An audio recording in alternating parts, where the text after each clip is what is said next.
Este es el tiempo de tomarnos un café sin relativismo con María Andreina Cerrada, porque los absolutos son amargos de tomar. Una producción de Cross Examine en español. El tema de hoy parece algo que ya es como llover sobre mojado.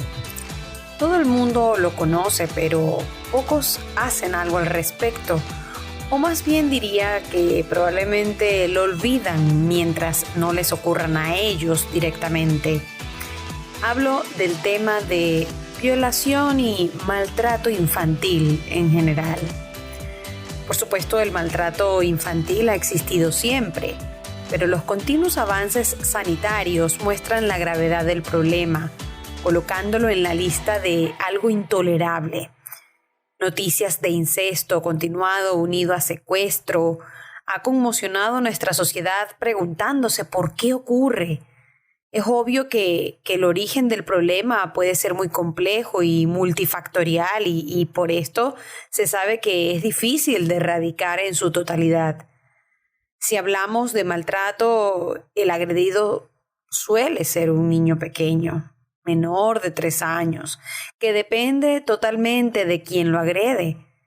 En las situaciones de abuso sexual intrafamiliar, el abusador es alguien próximo, el padre, el padrastro, el abuelo, el vecino, un primo. El niño es sometido al poder del agresor que utiliza todas sus armas para engañar, conquistar, amenazar y equivocar al pequeño. Por eso, muchas veces, los abusos duran años hasta que un día algo o alguien les hace ver lo que está ocurriendo. Queda, por vivir entonces allí en ese momento un calvario de preguntas. Será difícil eliminar cualquier forma de maltrato, pero sí se puede contribuir a que el sufrimiento sea menor para el agredido o dar un menor impacto a nuestra comunidad, a nuestro entorno más inmediato. Los niños que relatan un maltrato deben ser creídos, debemos creerle. Los profesionales del ámbito médico, social, judicial, policial, el que sea que trate con ellos o que tratan con ellos, deben ser muy expertos, competentes y con tacto. La sociedad debe poner y adecuar los recursos necesarios para que estas víctimas no lo sigan siendo una vez que se conoce lo que ha ocurrido. Y nosotros, como cristianos, sensibilizarnos ante este problema, tenerlo allí presente, tratar de tocar estos temas en las comunidades, con nuestros vecinos, con nuestros familiares, en nuestra iglesia. Jesús se preocupa por ellos y nosotros somos sus brazos, sus bocas para denunciar y ayudar en este asunto de diversas formas, todas, menos las del silencio y la indiferencia. Es más grave de lo que a veces solemos creer. E inicio este tema recordándonos a todos que somos sal que sala y luz que alumbra. Lo insípido y grave de esta situación la tenemos que salar y solucionar nosotros, no solamente el gobierno o cualquier otro ente, que aunque tienen el poder para hacerlo mucho más que cualquiera de los civiles, eso no nos exime de nuestra posibilidad de hacer algo, de nuestra responsabilidad con lo que podamos hacer. Escuchen si esto no es un problema. Las estadísticas. ¿Ustedes sabían que la esclavitud, el trabajo doméstico, la prostitución y la pornografía son, entre otras, formas extremas de explotación a la cual están sometidos 17.4 millones de niños y niñas de América Latina y el Caribe?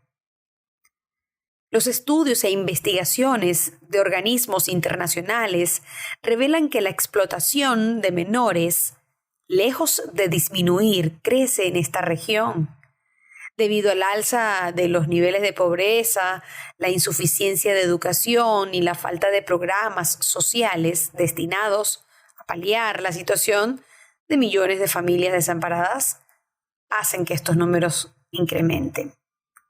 Estadísticas del Fondo de las Naciones Unidas para la Educación y la Infancia, la UNICEF, y de la Organización Internacional del Trabajo, la OIT, reflejan que junto a Asia, con 127 millones de pequeños entre 5 y 14 años, Latinoamérica figura entre las zonas de mayor concentración de niños esclavos.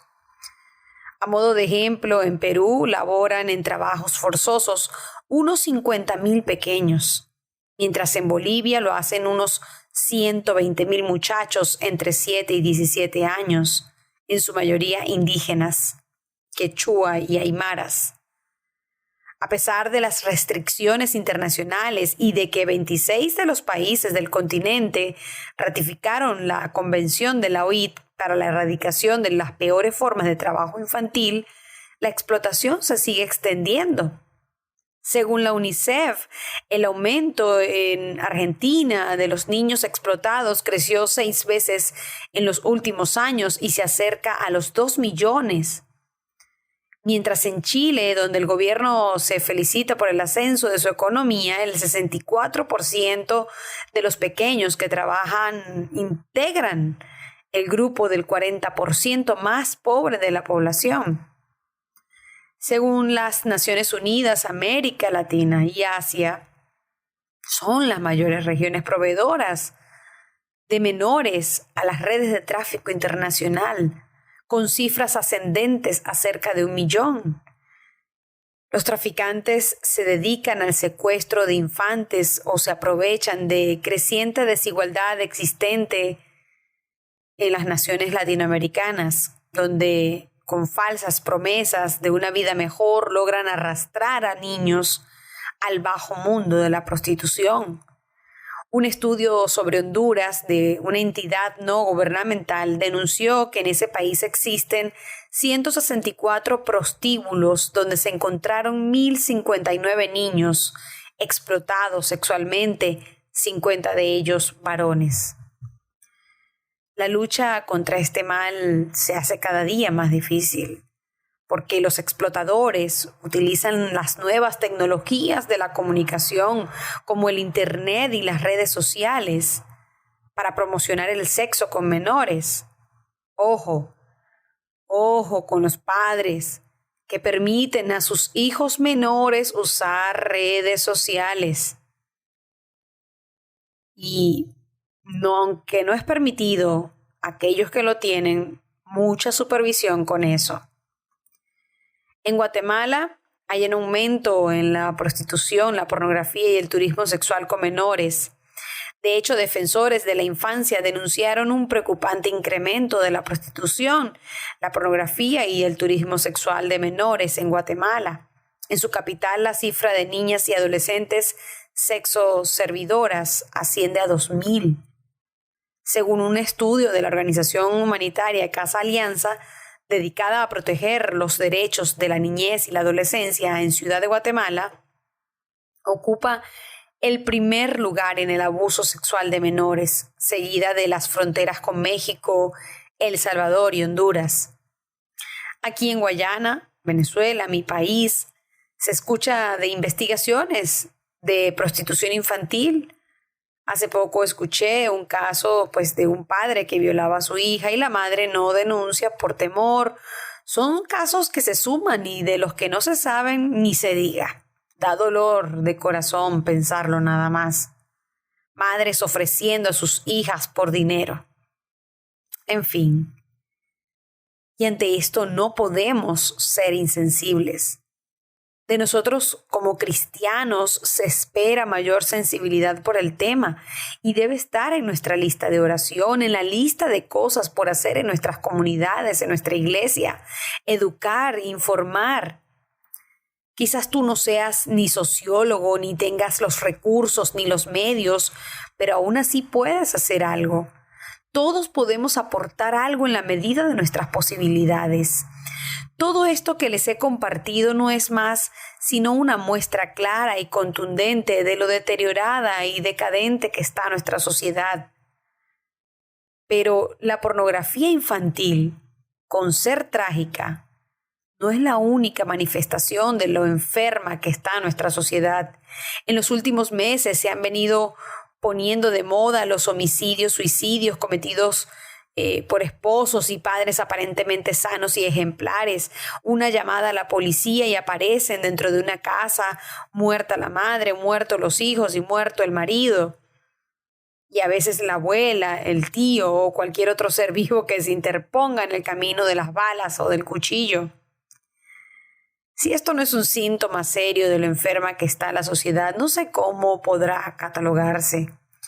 Ya no son solo los niños y los jóvenes desquiciados los que irrumpen en las escuelas disparando y matando a sus propios compañeros y a cualquier profesor que se interponga en su camino, sino que son gente de hogar, padres de familia, hasta ayer ejemplares.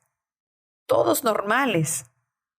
Como aquel muchachito de 17 años que en una escuela de la Florida le cortó el cuello a un compañero solo por el gusto de ver cómo se desangraba y expiraba a sus pies. Es terrorífico. Otro punto es que es falso que, retomando un poco la línea sobre los menores y los niños indefensos, hay que tomar en cuenta que también es muy falso que el abusador siempre es una persona con graves patologías psicológicas o desviaciones sexuales muy evidentes. Lo habitual es a un varón aparentemente normal, bien relacionado e integrado en la sociedad, sin problemas en su vida sexual. Incluso podría recibir la etiqueta de ser un tío agradable, un vecino, un padrastro cariñoso. Es también falsa la asociación entre ese tipo de maltrato y los ambientes de pobreza y baja cultura.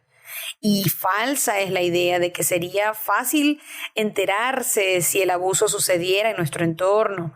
La realidad es que el 86% de los casos ocurre en la propia familia o el círculo más cercano de amistades.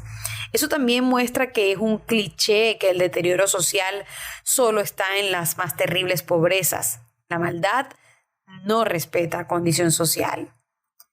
Necesitamos entonces atender como creyentes, no solamente comprender obviamente la emergencia espiritual de la salvación de un alma, sino que son temas importantes en los que debemos también estar informados, estar alertas y vigilantes. Y en la medida en que nos enteremos de algo, en donde quiera que estemos, familia o vecinos o iglesia, podamos denunciar, educar, vigilar, cuidar.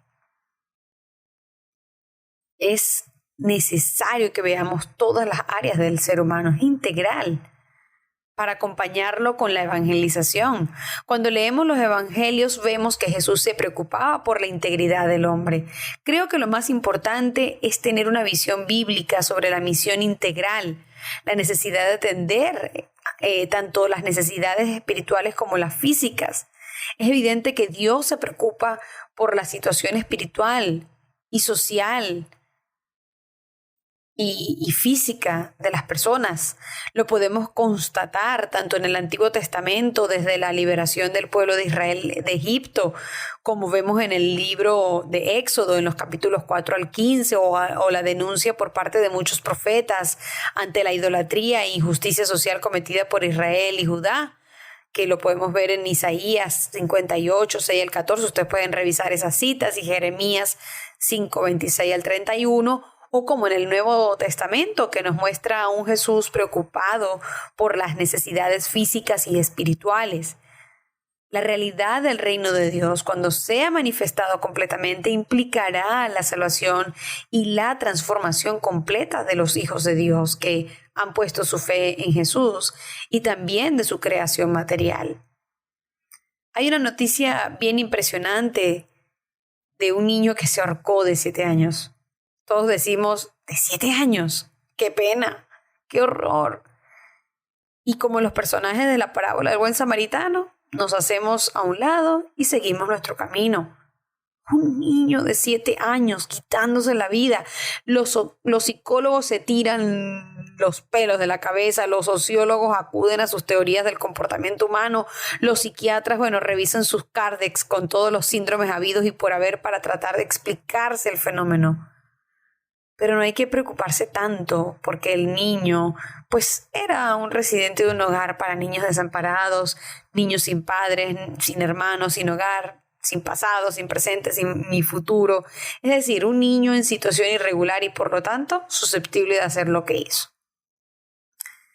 Es la forma en cómo reaccionamos muchas veces. Hubo una noticia en la que se detuvo en México una banda de traficantes de pornografía infantil con conexiones internacionales.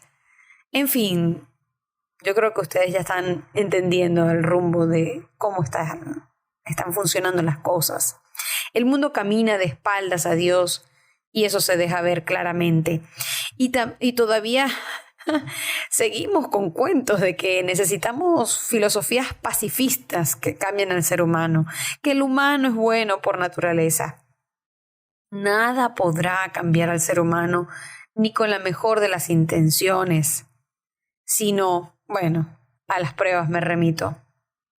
Esto es una ola que no para nadie sino Jesús. Y nosotros como embajadores, representantes del reino de Jesucristo, estamos llamados a hacer nuestro deber en la sociedad. Hay muchas maneras. Hay actividades deportivas con fines evangelísticos, organizaciones que canalizan, orientan a los niños y casos familiares que son sometidos a violencia y maltrato. Educar a familiares, amigos, personas de nuestras iglesias sobre este tipo de situaciones, sobre los niños y exhortar a estar alertas. Oremos por ellos. Podemos hacer algo. Jesús, cuando dijo, ustedes son la sal de la tierra y si la sal pierde su sabor, ¿con qué será? ¿Con qué será salada? ¿Con qué salará? Dijo Jesús, ya no sirve más, sino para tirarla a la calle y que la pise la gente.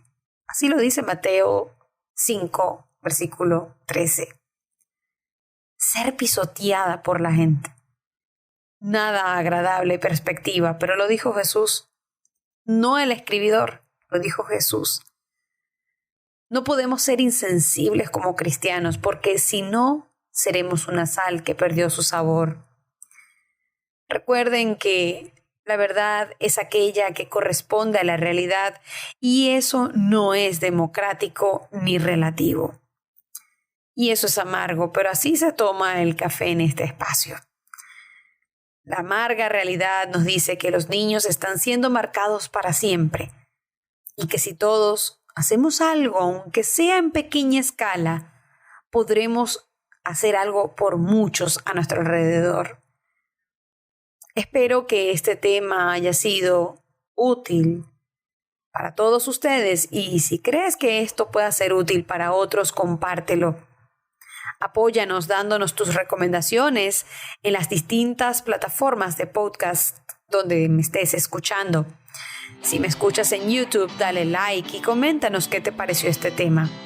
También les recuerdo que pueden escribir a nuestra organización en Facebook, en Cross Examine en español y en nuestro canal en YouTube. También en mis cuentas personales me pueden buscar por mi nombre, María Andreina Cerrada, en Facebook, Instagram y Twitter. Yo misma les estaré leyendo y respondiendo en cualquiera de ellas. Un fuerte abrazo para todos desde mis hermosas tierras venezolanas. Dios les bendiga. Gracias por acompañarnos en el tema de hoy. Esta fue una producción de Cross Examine en español. Nos escucharemos en el próximo episodio de Un Café sin Relativismo con María Andreina Cerrada, porque los absolutos son amargos de tomar.